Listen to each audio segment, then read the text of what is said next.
सारी चीज़ों के अंदर देखो तुसी जिथे भी बलिदान की गल आएगी सिख खड़ा हो जाएगा। ये जो बंदा है मानसिक रूप नाल बीमार है, ऐ समझ नहीं रहा कि मैं की काम कर रहा और इसका परिणाम की होएगा।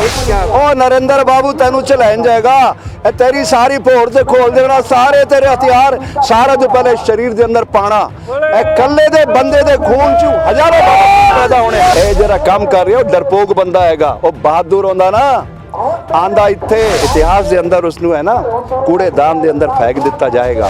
जो आंधी से टकराए उसे तूफान कहते हैं, जो तूफानों से टकराए उसे इंसान कहते हैं। जिस मोर्चे ਦੇ ਵਿੱਚ ਸੰਤ ਮਹਾਂਪੁਰਖ ਸ਼ਾਮਲ ਹੋ ਜਾਣ ਯਾਨੀ ਕਿ ਪਰਮਾਤਮਾ ਦੀ ਆਪ ਸ਼ਮੂਲੀਅਤ ਹੋ ਜਾਵੇ ਤਾਂ ਉਸ ਮੋਰਚੇ ਨੂੰ ਕੌਣ ਹੈ ਜੋ ਰੋਕ ਸਕੇਗਾ। ਇਹ ਮੋਰਚਾ ਸਫਲ ਹੋਏਗਾ ਹੀ ਹੋਏਗਾ।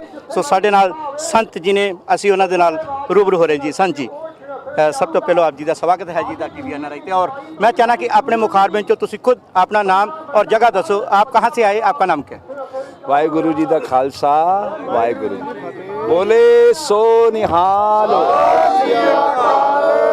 मैं स्वामी हर्षानंद संस्थापक योग दर्शन परमार्थिक ट्रस्ट पिछले 42 साल तू भारत की धरती ते काम कर रहा। बच्चा नू शरीर प्राण और विचार मिलाण दी कला सिखांदा, बच्चा नू शरीर प्राण और विचार मिलाण दी कला सिखांदा और बंदियां भाइयों नू राष्ट्र दी मुख्य धारा लाण करके मेरा सपना है भारत की धरती ते फिर वही गुरुआं दी बाणी जो चीज़ उन्होंने कही है पवित्र बाणी कि ना जपो कीरत करो पुरुषारथ करो और वंड चखो, कि समाज नू असी उच्चा लैके जाना ये भारत की धरती तो एक स्वस्थ समाज बने, यह उन्हों का सपना हैगा। और भारत की आत्मा जी है वो किसान है, वो गाँव में वसदी है। 6,32,000 इस देश के अंदर पिंड हैं और यह जी लड़ाई है ये कोई राजनीतिक लड़ाई नहीं है, समझो तुसी ना कोई विचारधारा की लड़ाई है। ਇਹ ਜਿਹੜਾ ਹੈ ਸਾਹਮਣੇ ਜਿਹੜਾ ਬੰਦਾ ਹੈਗਾ ਨਰਿੰਦਰ ਮੋਦੀ ਜੀ ਨੂੰ ਕਹਿੰਦੇ ਹੋ ਤੁਸੀਂ ਪੰਤ ਪ੍ਰਧਾਨ 100 ਚੋਂ 37 ਵੋਟ ਉਸਨੂੰ ਪੂਰੇ ਦੇਸ਼ ਵਿੱਚ ਮਿਲੇ, 63 ਉਹਦੇ ਖਿਲਾਫ ਸੀ ਔਰ ਡਿਵਾਈਡ ਰੂਲ ਦੇ ਕਰਕੇ ਉਹ ਪੰਤ ਪ੍ਰਧਾਨ ਬਣ ਗਿਆ। ਉਹਦੇ ਨਾਲ ਇੱਕ ਉਹ ਟੈਂਟ ਬਣਾਉਣ ਵਾਲਾ ਬੰਦਾ ਗੌਤਮ ਅਡਾਨੀ ਉਹਦਾ ਪਾਰਟਨਰ ਬਣ ਗਿਆ। ਉਹ ਬੰਦਰਗਾਹ ਤੋਂ ਲੁੱਟ ਕੇ ਅਰਬਾਂ ਰੁਪਏ ਖਾਏ, ਹੁਣ ਉਸ ਦਿਨ ਸਾਰੀ ਧਰਤੀ ਤੇ ਕਬਜ਼ਾ ਕਰ ਲਈਏ ਭਾਰਤ ਦੀ ਧਰਤੀ ਤੇ। ਤਾਂ ਮੈਂ ਇਹ ਕਹਿਣਾ ਚਾਹੁੰਦਾ ਕਿ ਸਨਾਤਨ ਸੰਸਕ੍ਰਿਤੀ ਜਿਸ ਟਾਈਮ ਖਤਰੇ 'ਚ ਸੀ ਉਸ ਟਾਈਮ ਸਨਾਤਨ ਸੰਸਕ੍ਰਿਤੀ ਦੇ ਵੱਲੋਂ 5 ਪਿਆਰਾਂ ਦੇ ਬਲੀਦਾਨ ਤੇ ਸਿੱਖ ਪੰਥ ਖੜਾ ਕੀਤਾ ਗਿਆ।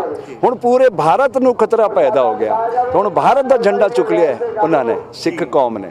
ਸਿੱਖ ਦਾ ਮਤਲਬ ਸਿੱਖਣ ਵਾਲਾ, ਉਹ ਸਮਾਜ ਨੂੰ ਸਿਖਾਉਣ ਚਾਹੁੰਦਾ ਕਿ ਦੇਖੋ ਇਸ ਪ੍ਰਕਿਰਤੀ ਨੂੰ ਤੁਸੀਂ ਜਾਣੋ, ਇਹ ਪ੍ਰਕਿਰਤੀ ਕਿਸ ਤਰ੍ਹਾਂ ਕੰਮ ਕਰ ਰਹੀ, ਜਲ ਪ੍ਰithvi ਆਕਾਸ਼ ਵਾਯੂ ਅਗਨੀ और पुरुषार्थ करो, ये आकाश खाली है इस ते भारत का नाम उच्चा करके लिखो और वंड चखो। कितनी गरीबी है, इनू खत्म करना है। जी स्वामी जी, आपने ये भगवा वस्त्र पहना है, आपके विचार सुनने के बाद मन नूं प्रसन्नता हुई, सारे सुन के तुहानूं सत्कार दी नज़र ना देख रहे, पर यही भगवे वस्त्र खौफ का नाम ही बन गए ने, डर का नाम ही बन गए ने, दहशत का नाम ही बन गए ने। हुण सानूं ये नहीं समझ आ रही ये भगवा वस्त्र तुसीं पाए ने ते तुसीं तो सच बोल रहे हो, हुण जिहड़े भगवा वस्त्र पा के टोंग करते हैं असीं उन्हां नूं की कहीए? साधु होना और साधु दिखना दोनों अलग अलग गल है। ठीक है, ये तो 2.5 मीटर कपड़ा कोई भी पा सकता है ना, पर इसनों अपने जीवन में उतारना ये सूर्य की पहली और अंतिम किरणा है। ये सूर्य वेख रहे हो ना, एक खड़िया सारे जगत नूं प्रकाशित करता है, खाली भारत नूं नहीं पूरे यूनीवर्स नूं। मैं योग का विद्यार्थी हाँ, सारा संसार मेरा परिवार है, यह गुरुबाणी के अंदर किया गया। पर ये पवित्र वस्त्रां नूं, इस पवित्र कलर नूं, इस सत्कारयोग कलर नूं जो दहशत का रंग बना रहे हैं, तुसीं उन्हां बारे की कहना चाहोगे? वो भी अपने आप नूं योगी कहंदे ने। मैं तो उन्हां दे भाग्य नूं वधाई देना कि वो विकृति नूं चरम ते पहुंचाण के उस तो बाद तो शुरुआत होएगी परिवर्तन दी। देखो 1857 आज़ादी का अंदोलन शुरू होया, 90 साल असंख्य धर्म योद्धाओं ने अपने खून नाल सींचा आज़ादी नूं। भगत सिंह वर्गे बंदा ने, भगत सिंह जिस टाइम वो सूली ते चढ़ रहा सी, पता की कहंदा सी वो कि मैनू ए बुज़दिल दी तुसी मौत ना दिओ, मैनू तुसी क्रांतिकारी दी मौत दिओ, तुहाड़ी जेड़ी बंदूकां नहीं से जितनी गोलियां ने शरीर ते चलाओ, ये खून जरा गिरेगा वो बीज बनेगा, फिर वो बीज हजारों भगत सिंह पैदा करेगा और देश आज़ाद होएगा। ऐ है भगत सिंह, रक्त की फुहार एक, लाल लाल धार एक, फिर भी सिंह सिंह श्यार श्यार ही कहता है। एक रक्त दास बन प्राणों को छिपाता, एक राष्ट्रहित बागी बन फांसी चढ़ जाता है, एक निज स्वार्थित धर्म बेच खाता, एक धर्म की खातिर दीवार छिन जाता है। ਇਹ ਤਾਂ ਪੰਥ ਜਿਹੜਾ ਹੈ ਇਹ ਤਿਆਗ ਬਲੀਦਾਨ ਹਿੰਦੁਸਤਾਨ ਦੇ ਬਲੀਦਾਨ ਦੇ ਅੰਦਰ 96% ਬਲੀਦਾਨ ਸਿੱਖਾਂ ਦਾ ਹੈਗਾ। ਸਾਰੀ ਚੀਜ਼ਾਂ ਦੇ ਅੰਦਰ ਦੇਖੋ ਤੁਸੀਂ, ਜਿੱਥੇ ਵੀ ਬਲੀਦਾਨ ਦੀ ਗੱਲ ਆਏਗੀ ਸਿੱਖ ਖੜਾ ਹੋ ਜਾਏਗਾ। ਤਾਂ ਗੁਰੂਆਂ ਨੇ ਕਿਹਾ ਚਿੜੀਆਂ को मैं बाज बनाऊं, आकाश दी सारा तो ऊंची उड़ान बाज दी होती है, तो चिड़ियों को मैं बाज बनाऊं, 1.25 लाख पे एक लड़ाऊं, फिर गुरु गोविंद कहलाऊं।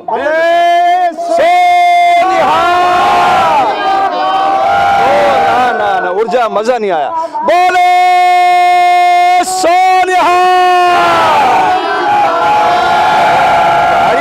नवयुवकों की ऊर्जा होनी चाहिए है जी। पहचान होती है किसी संत नूं भी की हालात ने आस-पास। सो औरा उन्होंने औरा चेक कर लिया कि आस-पास पोजीशन की चलती पई है, एनर्जी लियांदी तुहाडे अंदर। बिल्कुल सही है जी, संतां दी पहचान है। ਵੱਖ-ਵੱਖ ਸੰਤਾਂ ਨੇ ਵੱਖ-ਵੱਖ ਰੂਪ ਦੇ ਵਿੱਚ ਆਣ ਕੇ ਇਸੇ ਤਰ੍ਹਾਂ ਨੌਜਵਾਨਾਂ ਨੂੰ ਇਸ ਦੇਸ਼ ਨੂੰ ਇਸ ਭਾਰਤ ਨੂੰ એનર્ਜੀ ਦਿੱਤੀ ਹੈ ਜੀ। ਔਰ ਮੈਂ ਇੱਕ ਗੱਲ ਸਵਾਮੀ ਜੀ ਤੁਹਾਡੇ ਤੋਂ ਹੋਰ ਪੁੱਛਣੀ ਚਾਹੁੰਦਾ, ਮੌਜੂਦਾ ਹਾਲਾਤਾਂ ਦੀ ਗੱਲ ਕੀਤੀ ਜਾਵੇ ਜੇ ਤੇ ਪੱਗ ਵਾਲਾ ਉਹ ਤੇ ਹੋ ਗਿਆ ਖਾਲਿਸਤਾਨੀ, ਉਹਦਾ ਤੇ ਠੱਪਾ ਲੱਗ ਗਿਆ ਅੱਤਵਾਦੀ, ਦੇਸ਼ ਧਰੋਹੀ, ਕੁਝ ਵੀ ਲਾ ਦੇਣਗੇ। ਇਹ ਭੰਗਵਾਧਾਰੀ ਤੇ ਕਿਹੜਾ ਠੱਪਾ ਲੱਗੇਗਾ? ਇਹ ਵੋਟ ਦਾ ਦੁਰਵੀਕਰਨ ਕਰ ਰਹੇ ਹਨ ਨਾ। ਮੈਨੂੰ ਪਹਿਲਾਂ ਠੱਪਾ ਇੱਕ ਸੈਕਿੰਡ ਠੱਪਾ ਕਿਹੜਾ ਲੱਗੇਗਾ? ਉਹ ਵੀ ਤੁਹਾਨੂੰ ਕਹਿੰਦਾ ਮੈਂ, ਇਹ ਜਿਹੜਾ ਪੱਗ ਹੈ ਨਾ, ਕੰਗਾ ਕੱਛਾ ਕੇਸ਼ ਕਿਰਪਾਨ ਹੈ ਨਾ, ਇਹ ਜਿਹੜੀ 5 ਚੀਜ਼ਾਂ ਹਨ, ਇਹ ਜਿਹੜਾ ਗੁਰੂ ਦਈਆਂ ਨਾ ਉਹਦੇ ਪਿੱਛੇ ਉਹਨਾਂ ਨੇ ਜਿਹੜਾ ਲੌਜਿਕ ਖੜਾ ਕੀਤਾ ਹੈ, ਉਹ ਸਾਰੇ ਸੰਸਾਰ ਨੂੰ ਏਕ ਓੰਕਾਰ ਸਤਿਗੁਰੂ ਪ੍ਰਸਾਦ, ਪੂਰਾ ਪ੍ਰਕਿਰਤੀ ਨੂੰ ਬੱਧਣ ਦਾ ਕੰਮ। ਤੁਸੀਂ ਸਾਰੀ ਬਾਣੀਆਂ ਸੁਣੋ, ਸਾਰੀ ਬਾਣੀਆਂ ਦੇ ਅੰਦਰ ਇਹ ਕਹਿੰਦੇ ਨੇ ਇਸ ਤੋਂ ਅੱਗੇ ਕੁਝ ਨਹੀਂ ਹੈ। ਗੁਰੂ ਬਾਣੀ ਕਹਿੰਦੀ ਹੈ ਨਾ ਗੁਰੂ ਮਾਨਿਓ ਗ੍ਰੰਥ, ਇਹਦੇ ਅੰਦਰ ਸਾਰੇ ਮਹਾਪੁਰਸ਼ਾਂ ਦੇ ਵਿਚਾਰ ਆਏ ਗਏ। ਦੇਖੋ ਇਹ ਜਿਹੜਾ ਪੰਥ ਹੈ ਨਾ, ਇਹ ਪੰਥ ਸੈਲੂਟ ਕਰਨ ਦਾ ਪੰਥ ਹੈ। ਮੈਂ ਨਹੀਂ ਕਹਿ ਰਿਹਾ, ਅਸੀਂ ਛੋਟੇ ਛੋਟੇ ਸੀ ਸ਼ਾਖਾ ਜਾਂਦੇ ਸੀ, ਸਾਡੇ ਜਿਹੜੇ ਪੁਰਾਣੇ ਸੀ ਕੁਸ਼ਾਭਾਊ ਠਾਕਰੇ और बाबा साहब नातो जी, केसी सुदर्शन जी, ਵੱਡੇ ਵੱਡੇ ਬੰਦੇ ਕਹਿੰਦੇ ਸੀ ਸਾਡੀ ਸਨਾਤਨ ਸੰਸਕ੍ਰਿਤੀ ਦਾ ਧਵਜ ਜਿਹੜਾ ਹੈ ਨਾ ਸਿੱਖ ਹੈ। ਕਿਤੇ ਵੀ ਸਿੱਖ ਨੂੰ ਦੇਖੋ ਨਾ ਅੰਦਰੋਂ ਆਦਰ ਕਰੋ। ਇਹ ਭਗਤ ਸਿੰਘ ਉਦਮ ਸਿੰਘ ਦੇ ਵੰਸ਼ਜ ਨੇ, ਇਹ ਹਨ ਤਾਂ ਅਸੀਂ ਹਾਂ। ਇਹ ਤਾਂ ਸਾਡੀ ਸੰਸਕ੍ਰਿਤੀ ਨਸ਼ਟ ਹੋ ਰਹੀ ਸੀ, ਉਹਨਾਂ ਨੇ ਬਚਾਇਆ। ਬਿਲਕੁਲ ਬਿਲकुल। ਮੈਂ ਆਖਰੀ ਅੱਜ ਦੀ ਤਿਆਰੀ, ਇੱਕ ਪਾਸੇ ਸਿਮਰਨ ਹੋ ਰਿਹਾ, ਇੱਕ ਪਾਸੇ ਸੰਗਤ ਸ਼ਾਂਤਮਈ ਬੈਠੀ ਹੈ, ਸੱਤਿਆਗ੍ਰਹਿ ਤੇ ਬੈਠੀ ਹੈ, ਆਰਾਮ ਦੇ ਨਾਲ ਆਪਣਾ ਪ੍ਰਦਰਸ਼ਨ ਕਰ ਰਹੀ ਹੈ, ਸਰਕਾਰ ਕੋਲ ਆਪਣੀਆਂ ਮੰਗਾਂ ਰੱਖ ਰਹੀ ਹੈ। ਪਰ ਅੱਜ ਮਸ਼ੀਨਰੀ ਤੇਜ਼ ਹੋ ਚੁੱਕੀ ਸਰਕਾਰ ਦੀ, ਆਮਦ ਹੋ ਰਹੀ ਹੈ ਫੋਰਸਸ ਦੀ। ਜੋ ਪੱਥਰ ਹੈ ਉਹ ਵੱਡੇ ਵੱਡੇ ਪੱਥਰ ਮਸ਼ੀਨਾਂ ਕਰੇਨਾਂ ਦੇ ਨਾਲ ਫਿੱਟ ਕੀਤੇ ਜਾ ਰਹੇ ਨੇ। ਕੰਟੀਲੀ ਤਾਰ ਜਿਹੜੀ ਬਾਰਡਰਾਂ ਤੇ ਲੱਗਣੀ ਚਾਹੀਦੀ ਸੀ, ਉਹ ਤਾਰ ਇਹਨਾਂ ਬਾਰਡਰਾਂ ਤੇ ਸਿੰਘੂ ਬਾਰਡਰ ਔਰ ਇਹ ਜੋ ਕੁੰਡਲੀ ਬਾਰਡਰ ਉੱਤੇ ਲਗਾ ਦਿੱਤੀ ਜਾ ਰਹੀ ਹੈ। ਕੱਲ ਤੱਕ ਕਿਸਾਨਾਂ ਦੇ ਨਾਲ ਮੀਟਿੰਗ ਕਰ ਕਰਕੇ ਕਿਸਾਨਾਂ ਦਾ ਦਿਲ ਜਿੱਤਣ ਦੀ ਗੱਲ ਕਰ ਰਹੀ, ਉਹ 'ਚ ਸੋਧ ਦੀ ਗੱਲ ਕਰ ਰਹੀ ਹੈ ਸਰਕਾਰ। ਔਰ ਅੱਜ ਬਾਰਡਰ ਦੇ ਉੱਤੇ ਇਹ ਹਲਚਲ ਜੋ ਹੈ ਇਹ ਉਦੋਂ ਹੁੰਦੀ ਸੀ ਜਦੋਂ ਕਿਤੇ ਹਮਲਾ ਕਰਨਾ ਹੁੰਦਾ ਸੀ, ਇਹਨਾਂ ਨੇ ਇੱਦਾਂ ਦੀ ਉੱਥੇ ਦਿਸਦੀ ਸੀ। ਪਰ ਇਹ ਬਾਰਡਰ ਤੇ ਹਲਚਲ ਕੀ ਇਸ਼ਾਰਾ ਕਰਦੀ ਹੈ ਸਵਾਮੀ ਜੀ? ਜਿਹੜਾ ਅੰਦਰ ਉਹਦਾ ਇਨਪੁਟ ਉਹੀ ਤਾਂ ਆਊਟਪੁੱਟ ਬਣੇਗਾ।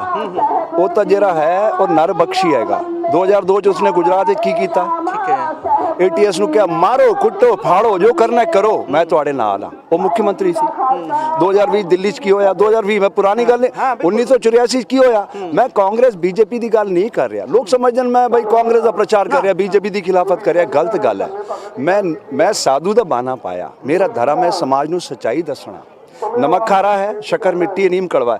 ਇਹ ਜਿਹੜਾ ਬੰਦਾ ਹੈ ਮਾਨਸਿਕ ਰੂਪ ਨਾਲ ਬਿਮਾਰ ਹੈ, ਇਹ ਸਮਝ ਨਹੀਂ ਰਿਹਾ ਕਿ ਮੈਂ ਕੀ ਕੰਮ ਕਰ ਰਿਹਾ ਔਰ ਇਹਦਾ ਪਰਿਣਾਮ ਕੀ ਹੋਏਗਾ। ਇਹ ਜੋ ਖਤਰਾ ਮੰਡਰਾ ਰਿਹਾ ਫਿਰ ਇਹ ਮੋਰਚੇ ਤੇ ਖਤਰਾ ਅਸੀਂ ਮਹਿਸੂਸ ਕੀਤਾ, ਅਸੀਂ ਦੇਖਿਆ। ਇਹ ਤਿਆਰੀ ਜਿਹੜੀ ਹੈ ਇਹ ਤਿਆਰੀ ਆਮ ਸਾਮਾन्य ਤਿਆਰੀ ਨਹੀਂ ਹੈ। ਇਹ ਤਿਆਰੀ ਦੇ ਪਿੱਛੇ ਕੋਈ ਮਕਸਦ ਹੈ। ਇਹ ਤਿਆਰੀ ਦਾ ਕੋਈ ਨਾ ਕੋਈ ਵੱਡਾ ਕਾਰਨ ਹੈ। ਮੈਂ ਸਵਾਮੀ ਜੀ ਤੁਹਾਡੇ ਤਜਰਬੇ ਤੋਂ ਜਾਨਣਾ ਚਾਹਨਾ, ਇਹ ਤਿਆਰੀ ਤੇ ਕੋਈ ਖਤਰਾ ਮੰਡਰਾ ਰਿਹਾ। ਇਹ ਮੋਰਚੇ ਨੂੰ ਹੁਣ ਕੀ ਚੰਦ ਕੁ ਦਿਨਾਂ ਦੇ ਵਿੱਚ ਬਲ ਪ੍ਰਯੋਗ ਦੇ ਨਾਲ ਕਿਸੇ ਵੀ ਤਰੀਕੇ ਦੇ ਨਾਲ ਤਿੱਤਰ ਬਿੱਤਰ ਕਰਨ ਦੀ ਜਾਂ ਖਤਮ ਕਰਨ ਦੀ ਸਾਜ਼ਿਸ਼ ਹੈ? ਕੀ ਇਸ਼ਾਰਾ ਹੈ? ਬਹੁਤ ਹੀ ਪਹਿਲੀ ਵਾਰ ਤੁਸੀਂ ਇੱਕ ਰਾਜਨੀਤਿਕ ਪ੍ਰਸ਼ਨ ਕੀਤਾ, ਇਹਦਾ ਆਧਿਆਤਮਿਕ ਉੱਤਰ ਦੇ ਰਿਹਾ ਮੈਂ ਜੀ ਕਿ ਅਗਰ ਇਹ ਮੋਰਚਾ ਖੋਲਿਆ ਇਹਨਾਂ ਨੇ ਤਾਂ ਇਹ ਹਰਸ਼ਾਨੰਦ ਖੜਾ ਹੈ। ਸਾਰਾ ਤੋਂ ਪਹਿਲੇ ਇਹਦੇ ਸਰੀਰ ਤੇ, ਇਸ ਦੇ ਸਰੀਰ ਤੇ ਗੋਲੀਆਂ ਚੱਲਣਗੀ, ਸਾਰਾ ਤੋਂ ਅੱਗੇ ਆਏਗਾ। ਦੇਖੋ ਇਹ ਉਹਨਾਂ ਦੀ ਡਰਾਉਣ ਦੀ ਕੋਸ਼ਿਸ਼ ਹੈ। ਉਹ ਰੀਲ ਲਾਈਫ ਦੇ ਕਲਾਕਾਰ ਹਨ। ਉਹ ਜਿਹੜਾ ਹੈ ਨਾ ਨਰਿੰਦਰ ਮੋਦੀ ਪਰੇਸ਼ ਰਾਵਲ ਕੋਲ ਐਕਟਿੰਗ ਸਿੱਖ ਕੇ ਆਇਆ ਸੀ। ਉਹ ਐਕਟਿੰਗ ਕਰਨ ਜਾਣਦਾ ਕਿ ਕਿਸ ਤਰ੍ਹਾਂ ਕੇ ਲੋਕਾਂ ਨੂੰ ਦਬਾਇਆ ਜਾਂਦਾ। ਉਹਨੂੰ ਨਹੀਂ ਪਤਾ ਇਹ ਵੰਸ਼ਜ ਕਿੰਨਾ ਦਿਨ ਹੈ। 1.25 ਲੱਖ पे एक ਲੜਾਉ। ਮੈਂ ਕੀ ਤੁਹਾਨੂੰ ਵਾਅਦਾ ਕੀਤਾ, ਸਾਰਾ ਤੋਂ ਪਹਿਲੇ ਸਰੀਰ ਨੂੰ ਚੱਲਣੀ ਕਰੇਗਾ। ਉਹ ਨਰਿੰਦਰ ਬਾਬੂ ਤੈਨੂੰ ਚਲਾਉਣ ਜਾਏਗਾ। ਇਹ ਤੇਰੀ ਸਾਰੀ ਭੋੜ ਤੇ ਖੋਲ ਦੇਣਾ, ਸਾਰੇ ਤੇਰੇ ਹਥਿਆਰ ਸਾਰਾ ਤੋਂ ਪਹਿਲੇ ਸਰੀਰ ਦੇ ਅੰਦਰ ਪਾਣਾ। ਇਹ ਕੱਲੇ ਦੇ ਬੰਦੇ ਦੇ ਖੂਨ ਚ ਹਜ਼ਾਰਾਂ ਪੈਦਾ ਹੋਣੇ। ਵਾਹਿਗੁਰੂ ਜੀ ਕਾ ਖਾਲਸਾ, ਵਾਹਿਗੁਰੂ ਜੀ ਕੀ ਫਤਿਹ। ਇਹ ਡਰਪੋਕ ਬੰਦਾ ਦਾ ਖੇਲ ਹੁੰਦਾ ਹੈ। ਇਹ ਜਿਹੜਾ ਕੰਮ ਕਰ ਰਿਹਾ ਉਹ ਡਰਪੋਕ ਬੰਦਾ ਹੈਗਾ। ਉਹ ਬਹਾਦਰ ਹੁੰਦਾ ਨਾ, ਆਂਦਾ ਇੱਥੇ ਉਹ ਸਾਰਿਆਂ ਨੂੰ ਬੁਲਾਉਂਦਾ, ਕਿਸਾਨਾਂ ਨੂੰ ਉਹਨਾਂ ਦੇ ਪੈਰ ਪਾਉਂਦਾ, ਕਹਿੰਦਾ ਮੈਂ ਤੁਹਾਨੂੰ ਸਾਰਾ ਤੋਂ ਉੱਚਾ ਬੰਦਾ ਬਣਾਉਣਾ ਚਾਹੁੰਦਾ, ਕੀ ਚਾਹੀਦਾ ਦੱਸੋ, ਤੁਸੀਂ ਮੈਨੂੰ ਸੇਵਾ ਦਾ ਮੌਕਾ ਦਿੱਤਾ। ਉਹ ਤਾਂ ਕਾਇਰ ਬੰਦਾ ਹੈ, ਗੀਦੜ ਹੈ। ਤਾਂ ਆਪਣੇ ਸਾਡੇ ਪੁੱਤਰਾਂ ਨੂੰ, ਇਹ ਸਾਡੇ ਪੁੱਤਰ ਹਨ। ਬਿਲਕੁਲ ਕਿਸਾਨ ਧਰਤੀ ਮਾਂ ਦੇ ਨਾਲ ਜੁੜਦਾ ਹੈ, ਸਾਰਾ ਤੋਂ ਵੱਡੀ ਧਰਤੀ ਮਾਂ ਹੈ। ਓਕੇ, ਉਹ ਵੀ ਧਰਤੀ ਮਾਂ ਦਾ ਰੂਪ ਹੈ ਕਿਸਾਨ, ਤਾਂ ਹੀ ਤਾਂ ਫਸਲਾਂ ਪੈਦਾ ਕਰ ਸਕਦਾ ਹੈ। ਉਹਨਾਂ ਦਾ ऋण ਚੁਕਾਉਣ ਦਾ ਟਾਈਮ ਸੀ। ਦੇਖੋ ਦੁਨੀਆ ਦੀ ਸਾਰੀ ਚੀਜ਼ਾਂ ਦੀ ਕੀਮਤ ਵੇਚਣ ਵਾਲੇ ਤੈਅ ਕਰਦੇ ਨੇ, ਲੇਕਿਨ ਕਿਸਾਨ ਨੇ ਆਪਣੇ ਖੂਨ ਪਸੀਨੇ ਦੀ ਮਿਹਨਤ ਨਾਲ ਕਮਾਇਆ ਔਰ ਕਿਸ ਕੋਲ ਗਿਆ? ਵਪਾਰੀ ਕੋਲ। ਉਹ ਕੀਮਤ ਤੈਅ ਕਰ ਰਿਹਾ ਉਹਦੀ। ਇਹੀ ਤਾਂ ਸਾਡੀ ਲੜਾਈ ਹੈਗੀ। ਇਸ ਲੜਾਈ ਨੂੰ ਉਹ ਪਰਵਾਨ ਚੜਾਉਂਦਾ ਤਾਂ ਦੁਨੀਆ ਦੇ ਅੰਦਰ ਸਾਰਾ ਤੋਂ ਉੱਚਾ ਬੰਦਾ ਆਉਂਦਾ, ਲੇਕਿਨ ਉਹ ਆਪਣੀ ਦਿਮਾਗ ਦੀ ਪਾਗਲਪਨ ਦੇ ਕਾਰਨ ਉਹ ਸਮਝ ਹੀ ਨਹੀਂ ਪਾਇਆ ਕਿ ਮੈਨੂੰ ਪ੍ਰਕਿਰਤੀ ਨੇ ਕਿਤਨਾ ਵੱਡਾ ਮੌਕਾ ਦਿੱਤਾ। ਉਹ ਚੁੱਕ ਗਿਆ, ਉਹ ਪਛਤਾਏਗਾ। ਇਤਿਹਾਸ ਦੇ ਅੰਦਰ ਉਸਨੂੰ ਹੈ ਨਾ ਕੂੜੇਦਾਨ ਦੇ ਅੰਦਰ फेंक ਦਿੱਤਾ ਜਾਏਗਾ। और शहीदों की चिताओं पर लगेंगे हर बरस मेले, वतन पर मरने वालों का यही बाकी निशा होगा। जो आंधी से टकराए उसे तूफान कहते हैं, जो आंधी से टकराए उसे तूफान कहते हैं, जो तूफानों से टकराए उसे इंसान कहते हैं। क्या बात है।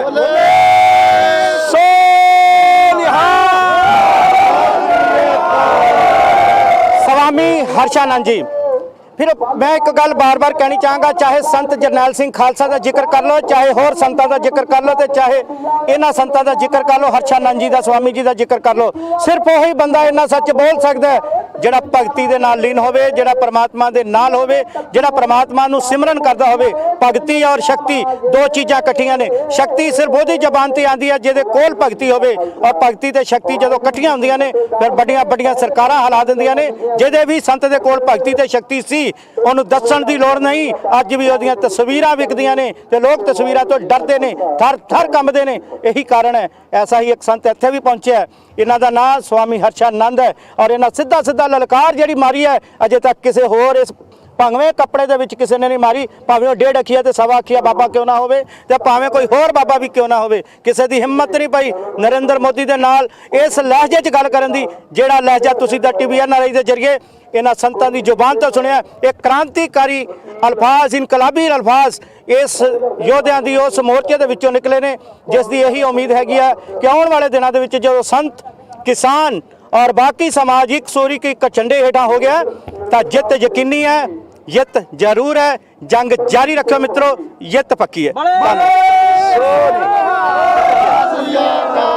ਜਾਂਦੇ ਜਾਂਦੇ ਤੁਹਾਨੂੰ ਇੱਕ ਪ੍ਰਾਰਥਨਾ ਕਰਦਾ ਮੈਂ, ਅਗਰ ਤੁਸੀਂ ਚਾਹੁੰਦੇ ਹੋ ਕਿ ਨਰਿੰਦਰ ਇਹ ਤੁਹਾਡੇ ਵਿਚਾਰ ਸੁਣੇ, ਘੱਟੋ ਘੱਟ 5 ਕਰੋੜ ਵਿਊਅਰਸ ਇਹਦਾ ਹੋਣਾ ਚਾਹੀਦਾ ਹੈ, ਤਾਂ ਉਸ ਵੇਅਰ ਨੂੰ ਪਕੜ ਕੇ ਉਹ ਸੁਣੇਗਾ। ਅੱਛਾ ਹਰਸ਼ਾਨੰਦ ਬੋਲ ਰਿਹਾ, ਫਿਰ ਜ਼ਰੂਰ ਸੁਣੇਗਾ, ਨਹੀਂ ਤਾਂ ਇਹ ਬਾਰ ਹੀ ਬਾਰ ਹੋ ਜਾਣੀ ਕਹਾਣੀ। ਤੇ 5 ਕਰੋੜ ਵਿਊਅਰਸ, ਇਹ ਡਿਜੀਟਲ ਟੈਕਨੀਕ ਦਾ ਯੁੱਗ ਹੈ।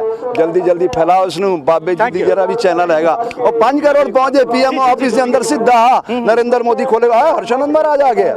ਉਹ ਸਾਡਾ ਪੁਰਾਣਾ ਯਾਰ ਹੈਗਾ ਹੈ। ਉਹ 25 ਜੂਨ 75 ਨੂੰ ਨਕਲੀ ਸਰਦਾਰ ਜੀ ਬਣਿਆ ਸੀ, ਅਸਲੀ ਤਾਂ ਅਸਲੀ ਸਰਦਾਰ ਹੈ ਅੰਦਰੋਂ। ਉਹ ਬਾਹਰ ਦਾ ਬਣਿਆ ਸੀ, ਅੰਦਰ ਦਾ ਬਣ ਜਾਂਦਾ ਸਾਰੀ ਦੁਨੀਆ ਨੂੰ ਖੂਬਸੂਰਤ ਬਣਾ ਸਕਦਾ ਸੀ। ਉਹਦਾ ਸਮੇਂ ਆਇਆ ਸੀ ਲੇਕਿਨ ਉਹ ਚੁੱਕ ਗਿਆ। ਇਸ ਕਰਕੇ ਮੈਂ ਕਹਿ ਰਿਹਾ ਉਹ ਇਤਿਹਾਸ ਦੇ ਕੂੜੇਦਾਨ ਦਾ ਬੰਦਾ ਬਣ ਚੁੱਕਿਆ ਹੈ। ਵਾਹਿਗੁਰੂ ਜੀ ਦਾ ਖਾਲਸਾ, ਵਾਹਿਗੁਰੂ ਜੀ ਕੀ ਫਤਿਹ।